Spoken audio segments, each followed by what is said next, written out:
Welcome to the Cornerstone Church Podcast, conversations and stories of inspiring faith.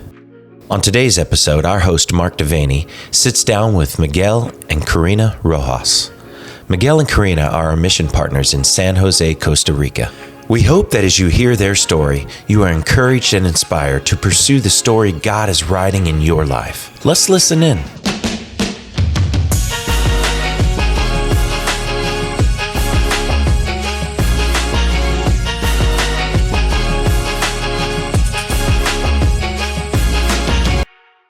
Hey everyone, I'm here with Miguel and Karina, and it's so good to have you on our podcast. And I know that your faith and the story that God is writing in your life is going to inspire so many people. And now this is going to be a little bit of a challenge because I don't speak Spanish. And we don't speak English. And you don't speak English, right? So, but you're going to do a great job. I always think that you speak way better English than you realize that you speak. So we're going to go slowly through this, and it's going to be great. People are going to get to know you, and your story will inspire so many people. Okay? So tell us a little bit about you. Tell us a little bit about your family. Okay. My name is Karina. I am Miguel. We have been married for almost 22 years, and we have two children. Ariana is 20 years old, and she is in college. Okay. She's studying chemical engineering. Okay, yep. And Alejandro, he is 15 years old, and he is in 5th grade in Okay. high school. Okay, high school. Mm-hmm. Okay, so for us, high school is like 9th grade. Is that about right then? So Yeah. 9th grade for him? Yes. Okay, and so you live in Costa Rica. Tell us the little town that you live in. What's it called? Okay, we are living in Alajuelita. It's the south of the San Jose. For many years, is the place where the poor people living there. Is a very big challenge for us because it's a challenge, but we have the opportunity for serve in different ways to the communities. Have you always lived in Alajuelita? Yes. Like you grew up there. Mm-hmm. So you're serving where you grew up. Yes. Yeah. That town. Okay, so tell us a little bit about how the two of you met. You've been married for almost 22 years. So how did you first meet? Okay, I grew up in the Christian church, but my parents left from this church. I was looking for a new church for me. When I go one church, I saw Karina. Yeah, I see lights, see everything. Cheese, your wife. It's like, was it angelic? Is that what you're trying to say? I listen to, whoa, cheese. It's a very big challenge because when we had 7 years married, I changed a little bit my life because I start to work very hard. In some point in our life, we take the decision for the divorce because I was very sick guy, about the jealous, workaholic. Workaholic. Okay. Yes, I changed my Christian life for working. It was terrible time for us. What did you used to do for work? I worked in real estate in Costa Rica. Okay. Was a very good job in this time. All right. I love it, but yeah. Okay, so you met in the church, first 7 years, which, by the way, first 7 years of marriage are always tough. Like, you get through that first or second year, things get difficult when kids start coming and your job, you get busy. Like, that's a very common thing that I see and hear with folks. So what was life like, Miguel, for you growing up with your parents? You grew up in a Christian home.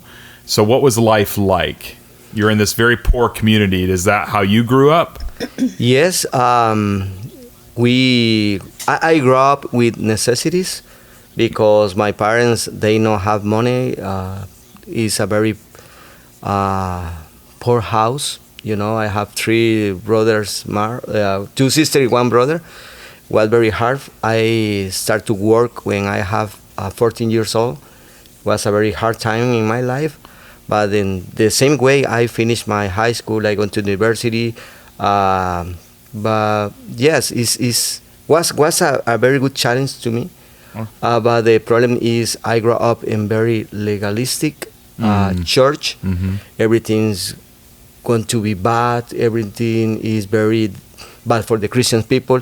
In some point in my life, I hate the church because I was a teenager. Only you need to dress in this way. You only talk in this way. You don't have friends. Only the people. The church was crazy in our culture. Okay. Karina, how about you? What was life for you like growing up? I grew up in Alajuelita, in La Aurora de Alajuelita. It's one of the poorest places in San Jose. And it was a house that the government gives to the people. And it was, for me, it was a nice place in that moment. And actually it was. There was a lot of creeks or rivers where we went and played there. And it was very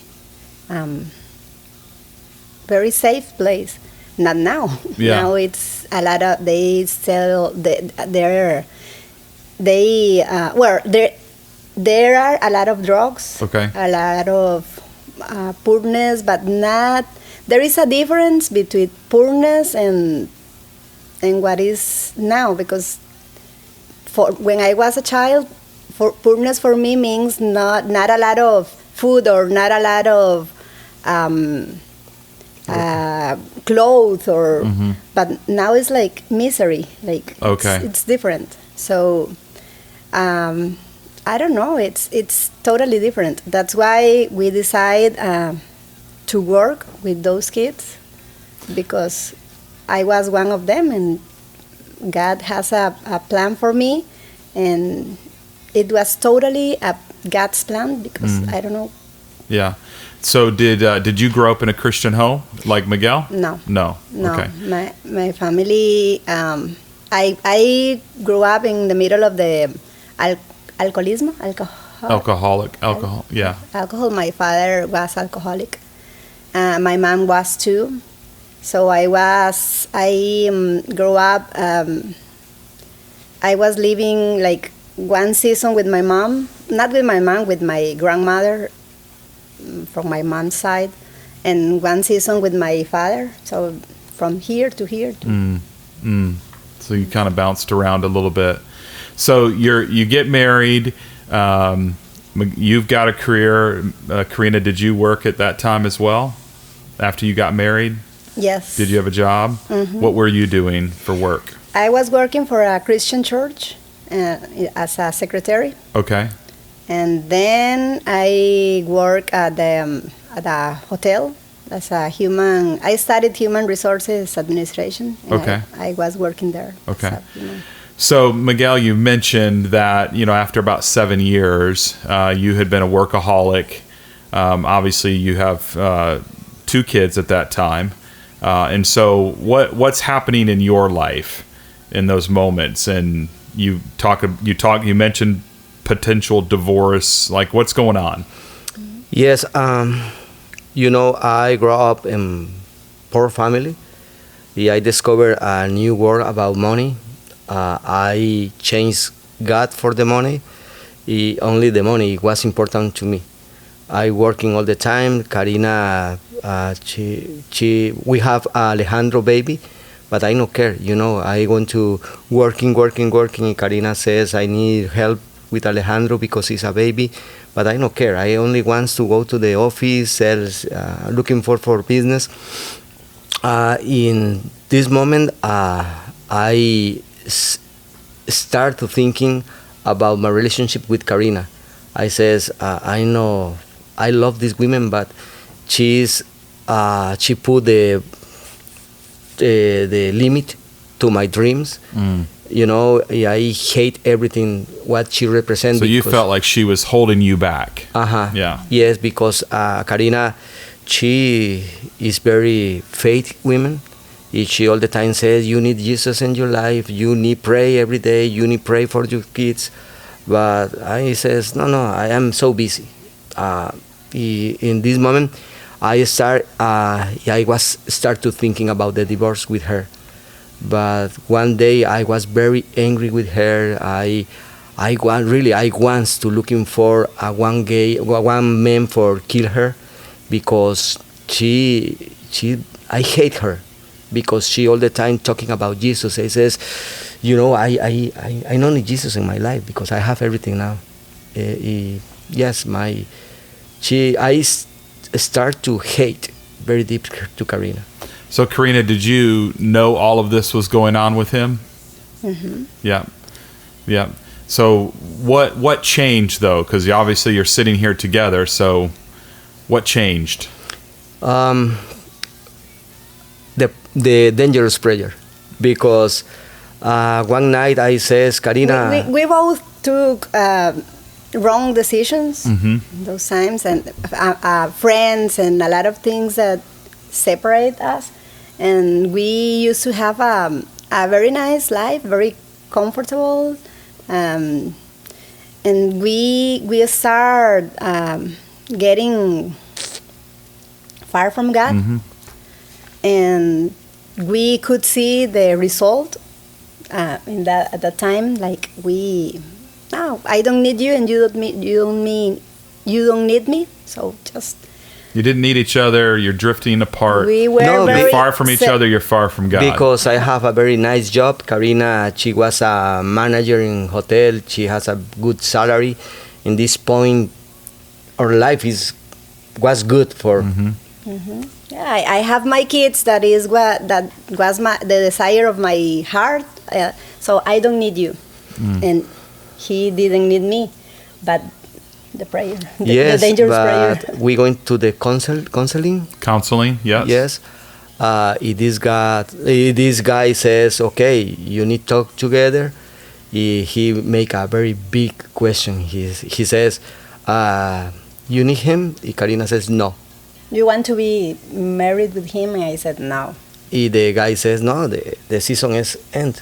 We can do nothing, But in this point, I feel something in my heart that says, she's the love of my life. I love her. She's the only woman in my life. When we finish, I says, Karina, can you bring the opportunity for eating something together the last time? She says, okay. I says, Karina, I am in love about you. You are my love. Please try one time more. She says, okay. But you need Jesus in your life. You need change your mind. He says, okay, give me the opportunity. I thinking, okay, I pray now. God listen to me. Okay, this is the dangerous prayers. Okay, God, take everything broken my relationship with you. It's the only I says. Karina says, okay. Was a Friday. The Monday, I go to my office. I was the most important salesman in the office. My boss says, hey, Miguel, I need to talk with you. What happened? The manager says, you are out of this company. For what? Man, I don't know. But the manager says, you are out. I pray the Friday. The Monday, I lose my job. In the 2 weeks later, the company of Karina called her to the office. He says, you don't have more job here. For 7 years is the first time Karina and I in the living room of our house. Sitting in the same couch talking. Something like this. He talking and says, okay, now. She says, remember your prayer? Now start everything in our life. Yes, 13 years later, we are served to God. God changed my mind. Now I am in love about God. Now Karina too. But yes, it was an awesome time. So what did you start doing then? So 13 years ago, you both lose your jobs. Mm-hmm. So you're no longer employed. So what's next?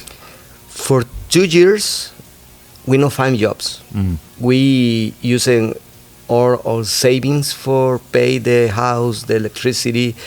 Was crazy because I was very proud guy, One day Karina said, we don't have money for pay the internet or cable. Okay, do it. no cable, no internet, hot water. no hot water. Was so crazy. In the past, the people was to looking for to me, hey Miguel, can you bring rice for my family or food for my family? No, work. Now I am in the other position. I need help. It was crazy because everything changed. Everything changed in this moment when I says Karina, I don't know what is happening. Karina, all the time, she's very wisdom. Wise. Yes. She says, it's God. No worry. I take the decision to starting fixing my relationship with God. I studied the Bible, I go to the seminary, I start the ministry in some way because now in this time I understood who is God. Because for all my life I listen about some God, but now I know how He's working in my life. One day when I tried to quit to the ministry because we start we start the ministry in Costa Rica. One day I says, okay, I am tired all the time. No, I am tired. I want to quit. I don't have money. Y Alejandro, he has maybe 3 years. Yeah, maybe 4 or 5 years old. Yes. He says, hey, Daddy, I want to eat in cereal. The rooster. I don't have money for milk. I don't have money for the cereal. I don't have for nothing. I work for God. Nobody knows because I keep going the proud life. Nobody knows about. Nobody knew at that time that we were doing so bad. Yes, we don't have food for my children. Somebody called me, hey Miguel, how are you? Good. I am in the supermarket. I don't know why, but I feel in my heart, buy food for your family. I says, okay. I go into my room. I says, okay, God, is you, show me.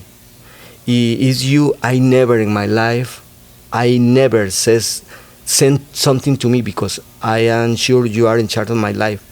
Y Alejandro, I want the cereal. He says, okay, Alejandro, wait. And when my friends come to home, he says, hey, Miguel, I am here. He take the food. He says, hey, Alejandro, this is for you. The specific cereal Alejandro was asking for hours. I says, okay. I go into the room. I crying a lot for hours. It says, okay, God. Yeah. It's you. That was the confirmation for our ministry. I don't know, it's something so insignificant, but Right. it means a lot for us. Yeah, in this moment when I says, okay, God, I surrender my life to you. You are in charge. Everything changed. Yeah. So during that time, when did you start serving at the church? Like, when did that begin to happen at the church? You've been pastoring the church for a number of years now, but how did it start? We start the church, one church with my sister. Okay. Was 20 people in one room. This church is grow up a lot, but in some point, God again says to me, Karina says, no, it's God, because was a very nice church. I had my office there. God says, you need to move to Alajuelita. Oh man, it's a very bad place. It's close to the trash. When the people put the trash. Mm-hmm. The dump. We call it a dump. Okay. Yeah. The rats was so beautiful running around you. I says, Karina, I found the place. Y Karina says, really? Yes. Y when she come there, she says, oh, Alberto, this is so weird. I don't know. It's so crazy because I'm feeling my heart fire every time when I stay there. Y Karina says, I not like. My kids love the other church. This church, what pastor there, he make a very big mistakes, but I don't know. I go to the service there 9 in the morning. I going to the 11 with my family to the other church. But my fire in this place is this. And some point, discover everything about this pastor. He make terrible things with women there. God says, "Is here." I stayed there for years. Later, Karina says, "I am ready for stay with you." In this moment, changes we feeding people, for few people, everything. In this point, I know you there in Costa Rica. 10 years ago, he started a new story there. Yeah. So I remember when we met, it was about 10 years ago, and we sat down. I was with a team that came on a mission trip, and we had met you, and so I sat down with you guys with a translator and was asking you a lot of questions about your ministry and your life, and that really began our friendship. And so I'm curious today, like that was 10 years ago. So over the last 10 years, you guys have done some really, really great ministry. Everybody that I know that goes to Costa Rica, that hears you guys, that sees you in action, that visits your church, like they all walk away inspired. Like, I just can't believe what they do with really so little, because you don't have a lot of resources. So, you're starting to lead that church. You're helping with kids ministry, Karina. That's part of what I know you were doing at that time.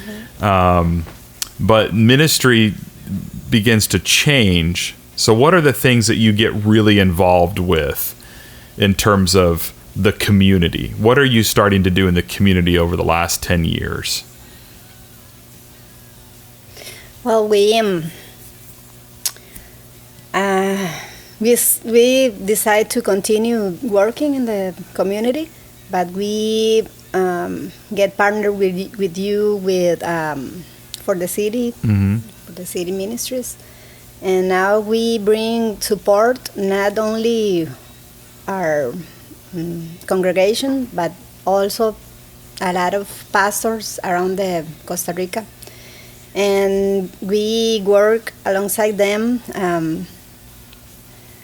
supporting with rice, beans, and things, so they can continue doing their ministry too. And we have a ministry called Sowing Dreams, where the girls go and learn how to sew. Learn how to sew. How to sew, and how to generate incomes for them and for their families.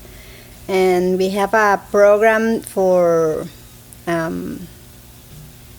the virtual learning center, where the teenagers connect and the computer, and they receive English lessons from a teacher here in the United States. Yeah, so tell us a little bit about that. So those two things in particular, Sowing Dreams and the learning center that you have. So why is it important to teach English to these kids? It's important because in Costa Rica, if you are bilingual, you have maybe the double the salary in the companies. Okay. This is great because now international companies from United States travel to Costa Rica and put the call centers. If we decide to go to the rural areas, the great thing is we have 20 laptops with internet, with everything. If we take the computers, we go to the communities, it says, okay, we need 20 people. Somebody from, in this moment, is one teacher from Jacksonville. They stay in the room. She has a big program. Her name is Maria. It's beautiful. She says, okay, we start. The good thing is, we use the Bible for learning the English because in this moment they are in Genesis. Genesis is very good because had vocabulary, present, past, future. The beautiful story is one guy, Jose. He was atheist. Yep. He says, "Oh no! I come here for learn English, not for read the Bible." In the week 30, he take the decision to read in the Bible for learning about Jesus. Was excuse for learning English, but now he is a believer. Sowing dreams. Sowing dreams start because I have a lot of examples, but this is a specific one changed my life. One woman, she was in the jail for 4 years because she sells drugs. When she finished the time in the jail, she says, I don't know to do nothing. I don't have job. I don't have nothing. We says, okay, I have the opportunity for you. Maybe you learn to sewing. She started to sewing. Now she has a shop in the house.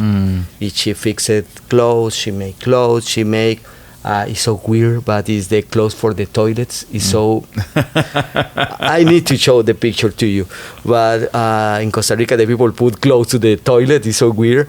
But I don't know. You bring a hug for the toilet or. But yes, she is the business for her.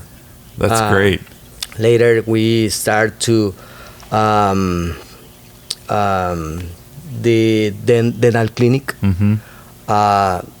It's a dream I talked with you years ago. We start with 10 kids. Now we have 106 kids receive the attention or the attendance. Yeah, the kids receive treatment, so they're doing some teeth cleaning, some extractions. They're doing a lot of extractions with kids for free. Teaching, and we offer it for free to these kids. You have a couple of dentists that are local in Costa Rica, yes, and they give up about one day a month, sometimes 2 days a month, and they come and run the clinic. Yeah, we have two volunteers. Yes. They came twice a month or something like that. The name of the church is Iglesia de la Ciudad, but in some point we talked together about change the name because sometimes in Costa Rica the people, I don't know here, but I says, okay, I have the dental clinic in the church. We talk with the pastor. The pastor says, oh, it's great. What is the name? Iglesia de la Ciudad. The pastor says, oh, no, you steal my people. No, you kids need help. We take the decision for the city. When I go in, the same pastor, he says, oh, I am for the city, international missionaries is coming for. Of course, it's great. It's the same church. Yeah. Karina says something important about we understood, no, it's a lot churches. It's only one church, And now we development leaderships in other churches. For example, now we bring 1,880 meals a month. This is in different areas in San Jose, in Costa Rica. Yeah, and some of those meals, you're not the one serving those meals. You're helping provide the rice and the beans, and there's other churches and even other people that are feeding those kids, but you're able to provide the resources for them. Yes. Right? Because that's a big part of what you see in this area of Costa Rica is the poverty. That means the kids, if they're not in school, they may or may not eat another meal, right? So especially on the weekend, some of those folks are feeding people on Saturdays and Sundays when they're not in school. Yes, and these people that they are feeding the bodies, but they are teaching Bible. Right. So they are. It's very. I don't know what is the word. Like very integral, very. And very intentional. Like over the last probably year or 2 years, I think that's one of the changes we've seen in Costa Rica is not just feeding people physically, but now there's this spiritual feeding that's taking place where these kids are being taught the Bible and being challenged with some memory verses, some things like that. So it's really a twofold piece, and you're able to do that with the dental clinic too, as kids are waiting their turn. Yes, which they is play, really neat. they watching Christians music because it's the time for they receive. Now we have the Pink House. The Pink House. Yes, we are celebrating the first anniversary this week. This house is for women's. In the beginning, now it's men's too. So it's so It's nice. people with cancer. People with Yes. cancer. Yeah, it started out with women who were receiving treatment for breast cancer. Yes. Yes. It's turned into just an opportunity for people that are receiving treatment for cancer. It's because this in Costa Rica only 3 hospitals have the treatment. Treatment. Yeah. These people need to travel hours, 8 hours, 10 hours. These people don't have the money for returning to home. The next day, the second season or season. Second Session. treatment. Yes. These people living in the streets, living in the bus stop, they throw up because they have the chemo. Some people thinking they are drunk, but now we have the opportunity for open the house for these people to stay with us. So you opened the house a year ago. You've got right now, I believe it has 3 or 4 people in it. It's full, yeah. It's full. What are the things that you provide while they're there for those patients? We provide for them the place to Okay, somewhere to stay, sleep. some place to stay, and they usually they have the lunch in the hospital, Okay, but we provide the dinner for them. okay. Eat the breakfast. Yeah, breakfast sometimes because usually they need to be with the stomach empty to have the treatment. But they usually come with a companion with somebody. Right, with they them, have a person and we that's- provide all the meals for them. But yeah, especially the dinner and the place to stay and Yes, hot meal, the bed, the internet for have the communication with the family, for some of them transportation. transportation, prayer. You know. Yeah, I think that's one of the big things, right? So you guys are able to provide again physically for them, but you're also coming alongside and praying over them. And I know when you have teams there that you invite teams to come and actually pray over them and their sickness and even the things that are going on with their families, which is really great. Really great. That's amazing, yeah, because it's the only thing we can do for them. Right. Yeah. Sometimes we come to the house and they are like very, very quiet, very Angry. very angry. Some of them are very angry, and But the thing is, they are very angry with God because they have cancer. Yeah. You know, we says okay, only drinking coffee. yeah, because they also feel bad because of the radiation or chemo what they are receiving. So we have learned like it's not my fault.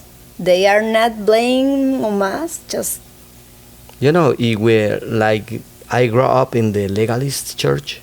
Maybe in some point I says, no, you know to feel in this way because God has a plan. You know, but now, okay, talk with me. What do you feel? It's okay you feel this. Yes. You know, they changes a little the face. Yes, our families grow up more. Maybe for example, 2 weeks ago, one guy decided no keep going in the not treatment. finish the treatment. It's so sad, but it's his decision. You know. Yeah, and the face was but- very, very burned. Everything was. But he have a cancer in the face. But in the time when he stayed with us, we make a very good relationship with him. Good. But he decided to come back, Yeah. and he's going to finish. That's great. So you guys have the dental clinic, you have Sewing Dreams, you have the Pink House, you have the church. You also host mission teams a few times a year. You have 7 or 8 different churches that come down and serve alongside of you. So you're pretty busy, right? You're pretty busy.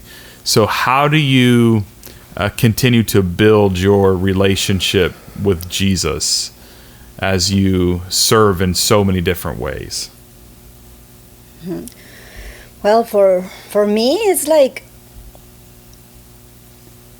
we cannot do this without him, of course. So the relationship is very, very close for everything, because every step we take, we need him. So I said, well, God, this is the right way. This is okay. This is so. It's constant communication.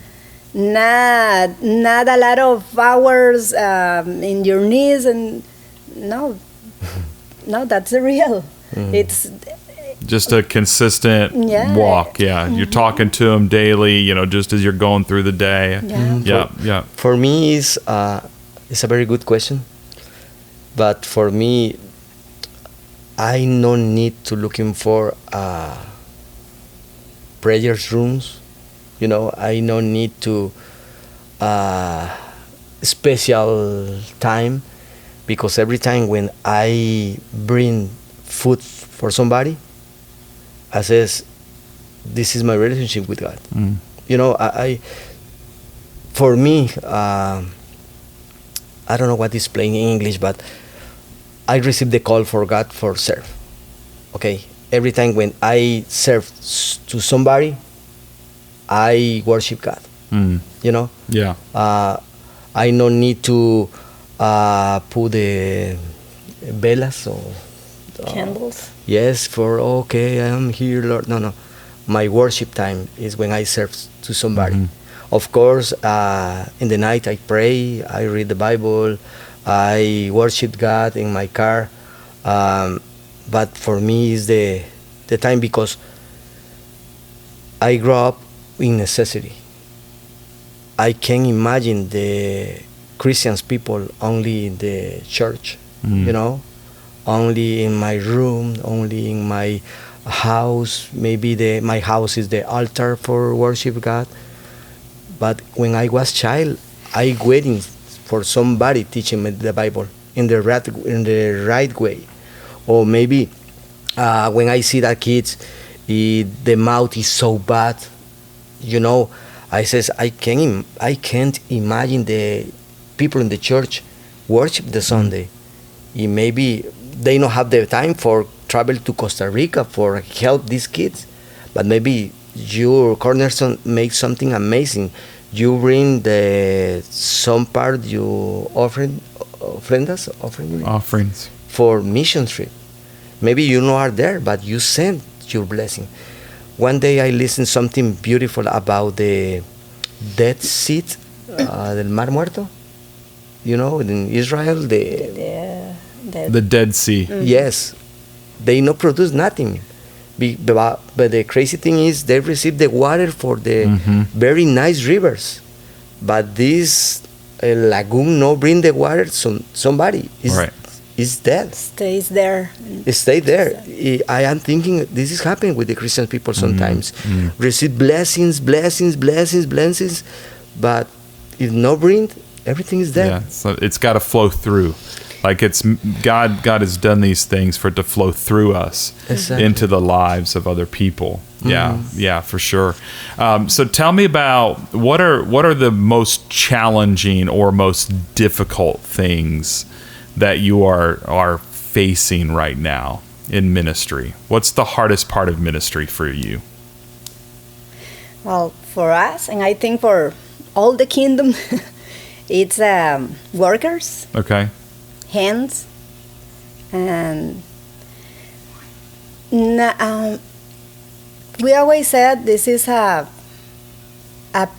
pleasure. This is an honor to serve God, and we are not tired of this. And I hope never to get tired of this, because this is everything for us to serve God. But we said a lot of people is losing their blessing, or not losing, not having their blessing because they don't want to serve others. And I think the people has a lot of gifts, a lot of talent, but I don't know. I don't Yeah. know what happened. Yes, Yeah, for, they're just choosing to keep it to themselves. Yes. yes. For example, And maybe more gifts than we have, because we are very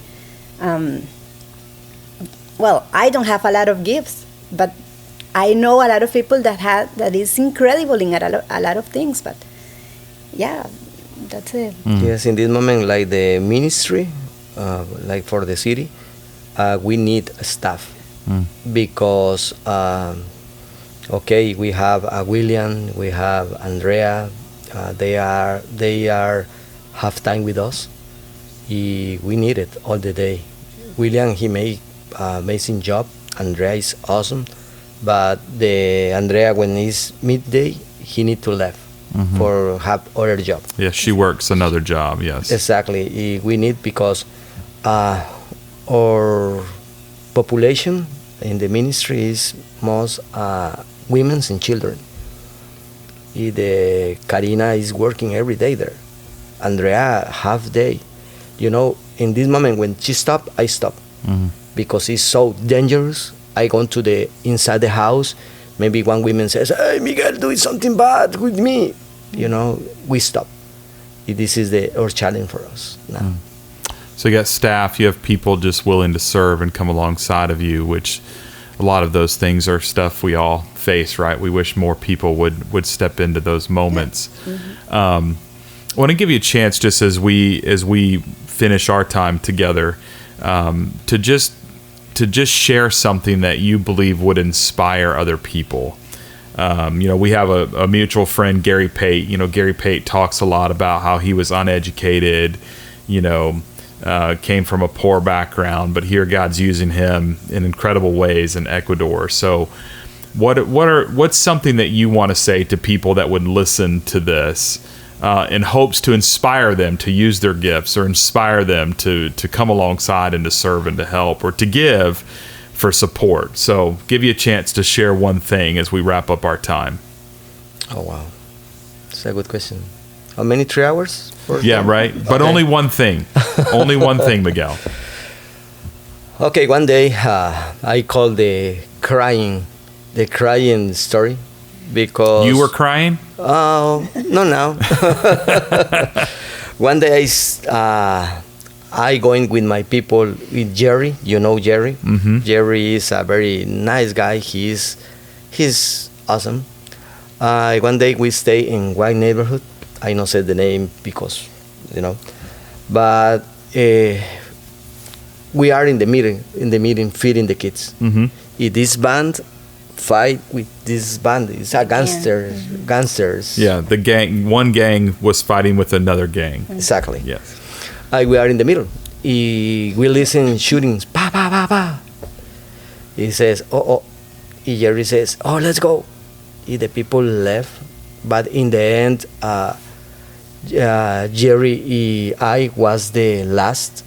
Not because we are very brave. He's very slow guy. But some guys come with a gun in the hand. He says, you die today. He put the gun in my head. He says, you die, because I am tired about everything. I am tired about the people, but you are. Yeah, I saw Jerry. Jerry says like that. He says, okay, maybe put the name Marcos. I says, okay, Marcos, maybe I die today, but I need to tell you something. God love you. This guy says, no, he no love me because I am very bad person. I saw Jerry again. Jerry like that. Come on, no do this. He says, okay, I am ready for die. If I die today, I know where I open my eyes. You need Jesus in your life. He take the gun. He checking the hand. Hand starts shaking. Yes. He says, no do this because I am very bad person. When he says this, I thinking, okay, God, I am ready. Take me now. Because he sent to you. But he says, okay, you die. He says, okay, can I pray for you? He start crying. If Jerry come, if Jerry bring a hug for this guy, if he follow on the knees, if he says, I need Jesus in my life. If we pray together, if we go into the house of this guy, if he accepts Jesus, we left. I call the crying because Jerry says, hey, boss. Yes, Jerry. What do you feel? I want to cry. Me too. He cried all the way. But the good thing is this guy never sells more drugs. He left this community. He have the good family now. He is a believer. You know, this inspired my life because I says I need to be ready because this is a short life. The eternity is more important. Yeah. Jerry and I work together. This is a very nice story for me. That's I love good. it. That's good. That's really good. Karina, what would you say? Yeah, and for me, Natalie? no, it's about people, but it's about me too, because I can see that little girl very alone, very in danger every time, and I can see God's hands taking care of me since I was very little. So I served God because I'm very grateful with Him. And I serve others because I know God has plans, and the plans of God are going to be real because He is God. He still is God. But yeah, through education, when I was in sixth grade, the school, some teacher at the end of the year, she used to give like a paper for somebody Diploma. and say like a diploma, but for everybody, and he said you were this all the year, congratulations. And she gave me a paper and she said because you are always able to help others. So for me that was like now I feel in my heart because it was very important, and she doesn't know this because I have never seen her. But she said thank you for everything for because you are always able to help others, and I didn't know that, and she made me see that in me, and nobody did, and nobody cares. So that marked a lot my life for everything, even for Sarah, because when I was that same year I came to a church, and I was with a lot of smaller kids. I was the oldest, and the girl that received me, she did so well that she made me feel so welcome and so natural. If I used to belong to that place all the life, so I said I want to be like that. I want people feels like that with me. Like I know people needs sometimes it's going to fail, but I don't want to be the cause that they fail, or I don't want to do something wrong, or I don't want to do people feel bad. So they said, no, I'm going to that family, the Christian family is not. No. I want people feel welcome. I want people to feel like depends on God, not on us. Depends on God. That they. I don't know what I'm saying now. Well, I think a part of it for you is like you're seeing your own life, and out of gratitude for what God's done for you. Yes. You want to serve other people, and you don't want people to feel alone. You don't want people to feel like they're hurting, and you don't want to be the cause of their hurt.